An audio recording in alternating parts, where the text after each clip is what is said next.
Hello everyone, welcome to Sanmarga classes. ಘಾತಾಂಕಗಳು ಮತ್ತು ಘಾತಸೂಚಿಗಳು ಅಧ್ಯಾಯದ 12ನೇ ಪ್ರಶ್ನೆಯನ್ನ ಗಮನಿಸಿ.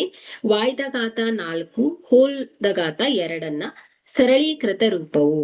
ಸೊ ಆಯ್ಕೆ A y6, option B y8, option C y16, option D 2 into y4.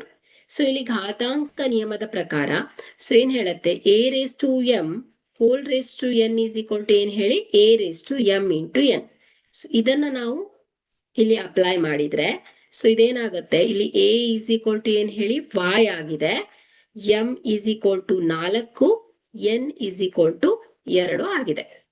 So ಈಗ ಇದನ್ನ ಇಲ್ಲಿ ಅಪ್ಲೈ ಮಾಡಿದ್ರೆ ಸೊ ಇದೇನಾಗುತ್ತೆ, y raise to 4 whole raise to 2 ಅಲ್ವಾ. So a raise to m into n ಏನಾಯ್ತು ಹೇಳಿ, a raise to m into n ಆಗುತ್ತೆ. Okay, so y raise to 4 2 8. Okay, so ಹಾಗಾದ್ರೆ ಇಲ್ಲಿ y raise to 4 whole raise to 2 ನ ಸರಳೀಕೃತ ರೂಪ ಏನ್ ಹೇಳಿ, y ರೇಸ್ ಟು 8 ಆಗತ್ತೆ. ಕೊಟ್ಟಿರುವಂತಹ ಆಯ್ಕೆಯಲ್ಲಿ ಬಿ ಸರಿಯಾದ ಆಯ್ಕೆ ಆಗತ್ತೆ.